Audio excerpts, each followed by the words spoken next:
कहानी में हम शियून नाम की लड़की को देखते हैं जिसका वजन काफी ज्यादा है, जो ऑनलाइन एक म्यूजिक प्रोग्राम चलाती है। उसका सपना है कि वो बस हाई स्कूल से ग्रेजुएट हो जाए और फिर हमेशा अपने आरामदायक कमरे में रहे और कोई उसे टोकने वाला ना हो। उसे खाना काफी ज्यादा पसंद है, पर उसके डेट भी उसे मोटी कहते हैं, जो उसे बिल्कुल अच्छा नहीं लगता और वो अपना वजन कम करना चाहती है क्योंकि उसके मोटे शरीर की वजह से स्कूल में भी अक्सर उसे बुली किया जाता है। दूसरी तरफ हम मिलते हैं उसकी जुड़वा बहन सिया से, जो बेहद पॉपुलर है, एक्ट्रेस है और द मिरेकल गर्ल्स नाम के म्यूजिक ग्रुप में डांस करती है। वो कई सारे टीवी शो और एड्स भी करती है। सिया को अपनी बहन से शर्म आती है क्योंकि उसे लगता है कि शियून उतनी खूबसूरत नहीं है, इसीलिए जब भी उसकी फैमिली का कोई इंटरव्यू होता तो उसे अपने साथ शामिल नहीं करती थी। शियून कहती है कि कैमरों के सामने सिया कितनी प्यारी और मासूम दिखती है, लेकिन असल जिंदगी में वो एक डबल फेस्ड साइकोपैथ है। सिया गुस्से में जवाब देती है कि वो एक भैंस है, इसी वजह से दोनों के बीच हमेशा लड़ाइयाँ होती रहती है और समझदारी तो उन दोनों के पास ही नहीं है।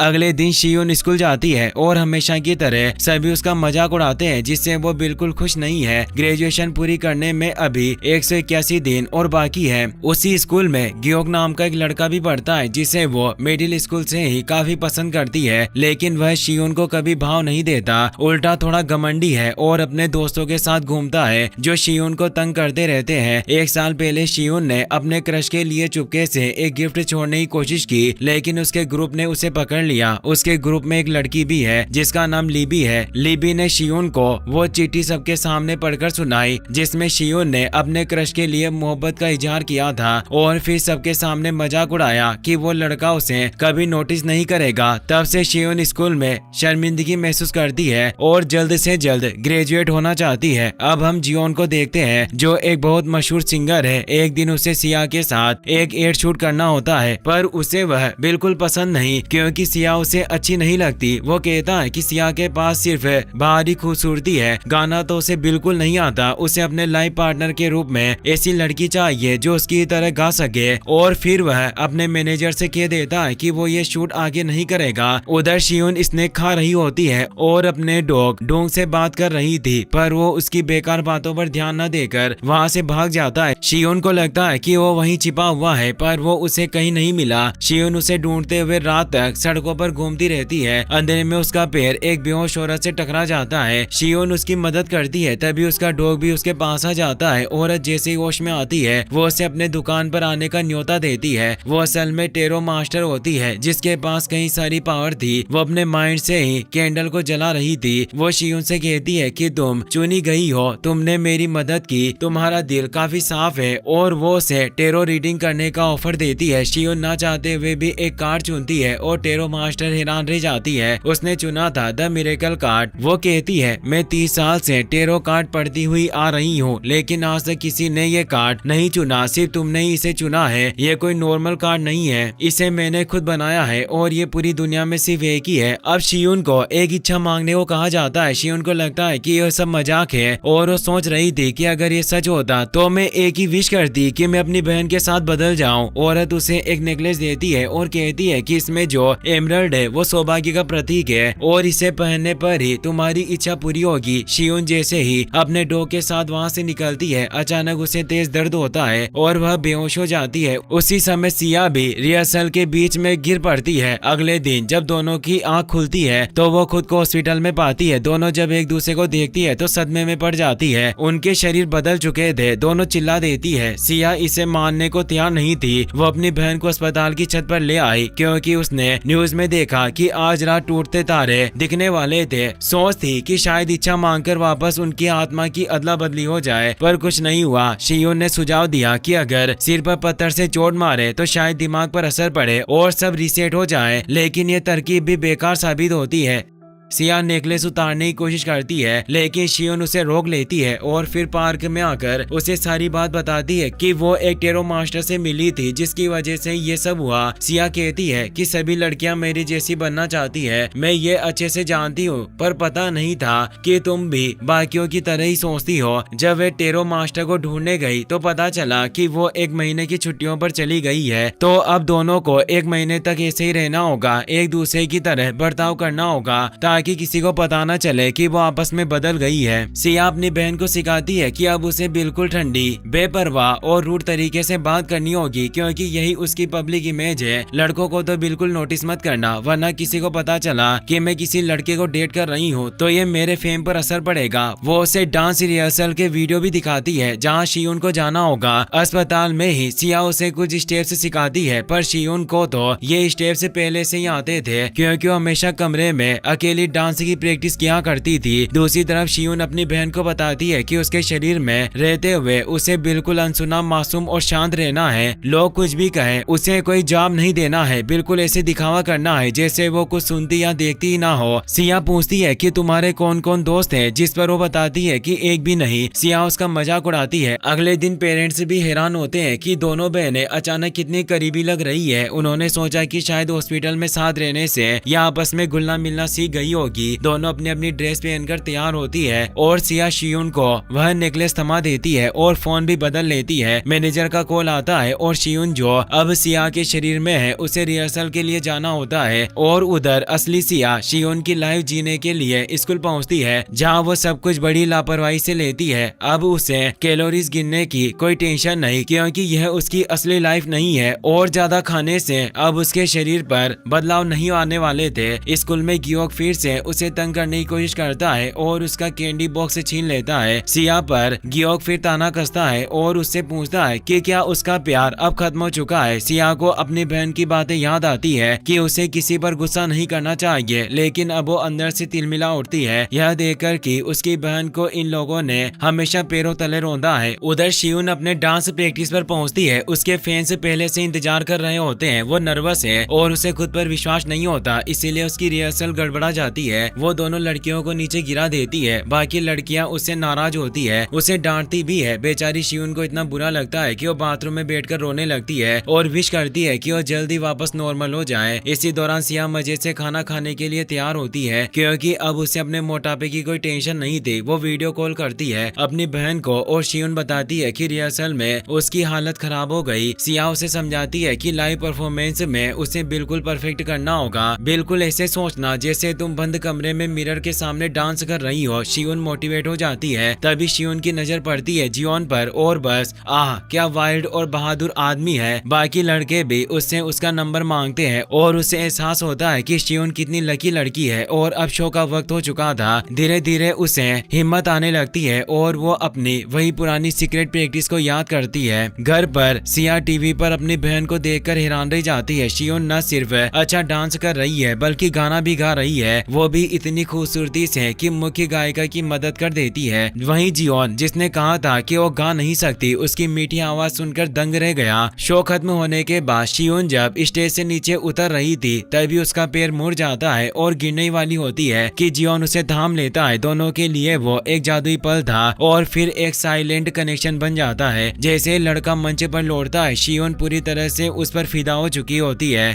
घर पहुंचकर सिया अपनी बहन को डांटती है कि उसने इतना अच्छा गाना क्यों गाया, क्योंकि असल वाली सिया बहुत ही बेसुरा गाती है। तभी फोन पर जियोन का मैसेज आता है। वो सिया को अपने साथ गाने के लिए इनवाइट करता है। वो जवाब में हाँ भेज देती है और जियोन बहुत खुश होता है क्योंकि उसे लगता है कि सिया उसे पसंद करने लगी है। सिया को पुरानी बात याद आती है जब जियोन ने कहा था कि वो गाना नहीं जानती, इसीलिए वो शियोन से कहती है देखो गाना बेहतरीन करना, लेकिन उसके साथ कोई अफवाह मत बनने देना। अगले दिन स्कूल में सिया को अपनी बहन की डायरी मिलती है। वो पढ़ना शुरू करती है और हर लाइन में उसका दिल भर आता है। उसे पता चलता है कि एक साल पहले गियो की वजह से शियोन को कैसी शर्मिंदगी झेलनी पड़ी और कैसे वो अपने वजन, अपनी शक्ल सूरत, यहाँ तक कि अपनी जिंदगी से भी परेशान है। डायरी में लिखा था कि अगर वो धुएं की तरह गायब हो जाए तो शायद कोई रोए भी नहीं। सिया समझ ही नहीं पाती कि उसकी बहन को ऐसा लड़का कैसे पसंद हो सकता है। दूसरी तरफ शियोन रिहर्सल में बेहतर होती जा रही है। जियोन उससे मैसेज करता है और छत पर बात करने के लिए बुलाता है। वो उससे माफी मांगता है कि मैंने उस एड वाले दिन बहुत रूड बर्ताव किया था। शियोन को सिया की बात याद आती है। उसने जियोन को माफ करने के लिए मना किया था, पर वो इतने हैंडसम लड़के को कैसे दुखी कर सकती थी, इसीलिए उसे माफ कर देती है और धीरे धीरे दोनों के बीच कुछ खूबसूरत पनपने लगता है। स्कूल में सिया अपनी बहन का बदला लेना चाहती थी, इसीलिए वो लिबी का मजाक उड़ाती है और जोर से हंसने लगती है। लिबी को गुस्सा आ जाता है और वो पैर आगे करके उसे गिरा देती है। सिया काफी कोशिश करती है खुद को शांत करने की, पर जब वो देखती है कि उसके हाथ पर निशान है तो वो खुद को रोक नहीं पाती। वो लिबी को सबके सामने कड़क आवाज में बोल देती है कि मुझे दोबारा हाथ मत लगाना, और तुम्हारी कोयले जैसी आईब्रो है। गियोक बचाव में आगे आता है पर वो उसे भी लपेट में ले लेती है। तो खुद को बहुत हैंडसम समझता है। तुझे लगता है कि मैं तुम्हें पसंद करती हूँ, कान खोल कर सुन लो, मुझे तुम कभी पसंद नहीं आए, और तुम जैसे बदसूरत लड़के को तो मैं सपने में भी पसंद नहीं कर सकती। जिस पर वो कहता है कि तुमने खुद को कभी आईने में देखा है जो तुम मेरी बुराई कर रही हो। सिया कहती है कि मैं सिर्फ मोटी हूँ, अगर मैं पतली हो गई तो मेरी खूबसूरती का कोई मैच नहीं होगा, और फिर स्टाइल में चलती हुई वहाँ से निकल जाती है। उधर जियोन शियोन को अपने दिल की बात बता देता है कि वह उसे प्यार करता है, और हाँ शियोन भी उसे चाहने लगी थी। दोनों रिलेशनशिप शुरू करते हैं और उसी शाम अपना पहला किस भी शेयर करते हैं और साथ में घूमने निकलते हैं। घर पहुंचकर सिया कहती है कि वो बोर हो गई है, शियोन की लाइफ में करने के लिए ज्यादा कुछ है ही नहीं। दोनों बहन है एक दूसरे से अपनी दिन भर की बातें छुपाती है। अब टेरो मास्टर के वापस आने में 15 दिन बचे थे और शियोन उदास हो रही थी क्योंकि चाहकर भी वो जियोन के साथ अपनी असली पहचान में नहीं रह पाएगी, और अब वो विश करने लगती है कि टेरो मास्टर कभी वापस ही ना आए। सिया डायरी का अगला हिस्सा पढ़ती है। उसे पता चलता है कि शियोन एक बार सिंगिंग ऑडिशन पर गई थी, लेकिन वहाँ लोगों ने उसके मोटे होने का मजाक उड़ाया कि वो इतनी मोटी है कि पूरी स्क्रीन में अकेले ही फिट होगी, और जब जजों के सामने पहुंची तो वो गाना नहीं गा पाई और वहाँ से भाग आई। इसी बीच लिबी डांस कर रही होती है। सिया मजाक उड़ाती है कि वो कभी मिरेकल गर्ल बन ही नहीं सकती। लिबी उसे डांस चैलेंज देती है और सिया खुशी खुशी स्वीकार कर लेती है। सिया इतना शानदार डांस करती है कि सब दंग रह जाते हैं, यहाँ तक कि उसका क्रश भी। उधर शियोन जब घर आती है तो उसे पता चलता है कि सिया उसकी डायरी पढ़ चुकी है। वो बुरी तरह गुस्सा हो जाती है और दोनों में झगड़ा शुरू हो जाता है। अगले दिन शियोन और जियोन विज्ञापन शूट करते हैं और फिर स्टूडियो जाकर अपने गाने की लिरिक्स लिखते हैं। शियोन काफी बोर हो रही थी, इसीलिए जब वो कंप्यूटर चलाने लगती है तो उसे पता चलता है कि जियोन उसका music program the sexy diva blog सुनता है। वो उसका फैन है और उसकी आवाज सुनकर सुकून पाता है, लेकिन उसे दुख है कि उस लड़की ने लंबे समय से नया एपिसोड नहीं डाला। शियोन मनी मन खुश होती है कि वो उसकी आवाज से प्यार करता है। उधर सिया अनजाने में अपनी बहन के इंटरनेट शो को खोलती है और बिना सोचे लाइव स्ट्रीम शुरू कर देती है। हजारों कमेंट्स आने लगते हैं और सबसे बुरा लोगों को पता चल जाता है कि डिवा सेक्सी असल में एक मोटी है। शियोन ये देखकर टूट जाती है। बुरे कमेंट्स,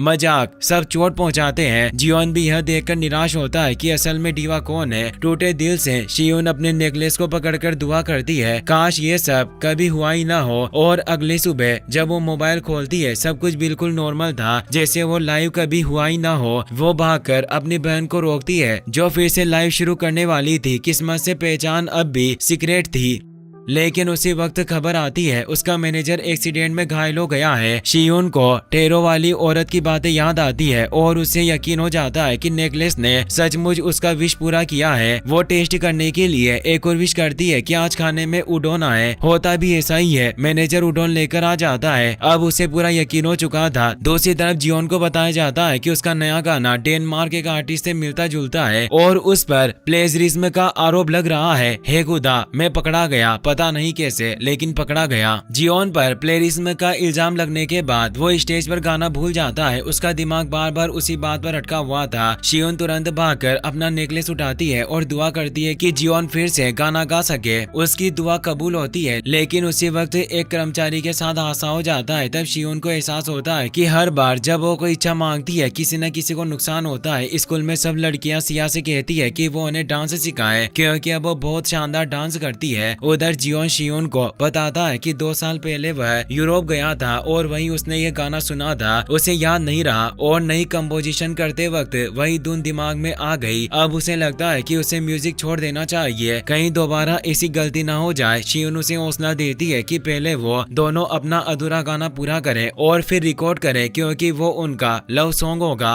दिन बीते जा रहे थे और सिया बेहद खुश थी क्योंकि 30 दिन पूरे हो चुके थे। दोनों बहनें टेरो मास्टर के लौटने की जगह पर होकर खड़ी उसका इंतजार करती है। सिया पे लेने जाती है और इसी बीच शियोन दिल में दुआ करती है कि काश वो थोड़ी देर वापस लौटे ताकि मैं अपने बॉयफ्रेंड का साथ दे सकूं। क्लास में सिया को भूख लगी होती है तो उसका क्रश गियोक उसे खाना ऑफर करता है, लेकिन सिया अपने एटीट्यूड में उसे झटक देती है। उधर जियोन अपनी प्रेस कॉन्फ्रेंस करता है। वह सबके सामने बताता है कि प्लेलिस्ट में वाला गाना कैसे गलती से मिल गया। उससे रिलेशनशिप वाले सवाल पूछे जाते हैं, लेकिन वो चुप रहता है क्योंकि वो शियोन को किसी परेशानी में नहीं डालना चाहता। जब सिया को ये बात पता चलती है वो उसकी बहन को डांटती है कि उसने उस लड़के के साथ रिश्ता क्यों जोड़ा। तभी शियोन सब सच बोल देती है कि वो और जियोन एक दूसरे से मोहब्बत करने लगे हैं। सिया ताना मारती है, लगता है कि तुम्हें मेरी लाइफ मजेदार लगने लगी है, लेकिन याद रखना तुम असली में शियोन हो। और फिर दोनों जबरदस्त झगड़ने लगती है, बाल पकड़कर खिंचाई तक पहुंच जाती है।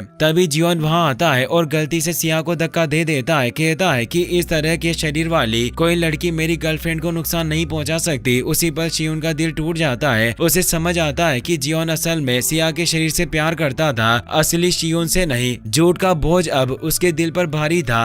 शियोन अकेले टेरो वाली दुकान पहुंचती है, लेकिन पता चलता है टेरो मास्टर का इंतकाल हो चुका है। उसकी बेटी दुकान संभाल रही थी। शियोन पूछती है क्या मैं अपने असली शरीर में लौट सकती हूँ। बेटी बताती है हाँ लौट सकती हो, लेकिन किसी इच्छा को उलटना मुश्किल होता है। तुम्हें दिल की गहराइयों से मांगना होगा और उसकी कीमत बहुत भारी होगी। शियोन घर जाकर ये राज अपनी बहन को बताती है और यह भी कि टेरो मास्टर की बेटी लौट आई है। सिया को थोड़ी उम्मीद बनती है। शियू एक और दिन मांगती है, बस एक दिन मैं सब ठीक कर लूंगी, फिर हम अपने शरीर बदल लेंगे। रात को शियोन आखिरी बार जियोन को गले लगाती है, ये जानते हुए कि अब ये रिश्ता खत्म होना ही है। फिर दोनों बहनें साथ मिलकर इच्छा मांगती है सुबह, लेकिन इच्छाएं कभी इतनी आसान नहीं होती। यह काम नहीं किया। दोनों फिर अपनी अपनी उल्टी जिंदगी जीने लगती है। एक दिन शियोन अपनी बहन के लिए कागज देने स्कूल आती है। सिया सड़क पार कर रही होती है, उसका ध्यान रोड पर नहीं होता। तभी अचानक एक कार उसकी तरफ तेजी से आती है। शियन ये देख लेती है और उसे आवाज लगाती है और उसकी तरफ भागती है, पर कार सिया को टक्कर मार देती है। जब वो होश में आती है तो हॉस्पिटल में थी। सिया अपने असली शरीर में आ चुकी थी, पर शियन अभी भी बेहोश थी। सिया अपनी बहन के लिए काफी परेशान थी। तभी डॉक्टर आती है जो असल में वही टेरो मास्टर थी। वो कहती है तुम्हारी बहन ने तुम्हारी जान बचाई है, इसीलिए वो तुम्हारी गार्डियन बन चुकी है। जुड़वा बच्चों के बीच हमेशा एक गार्डियन होता है और तुमने अपनी बहन को इन मौके पर एक्सीडेंट होने से बचा लिया।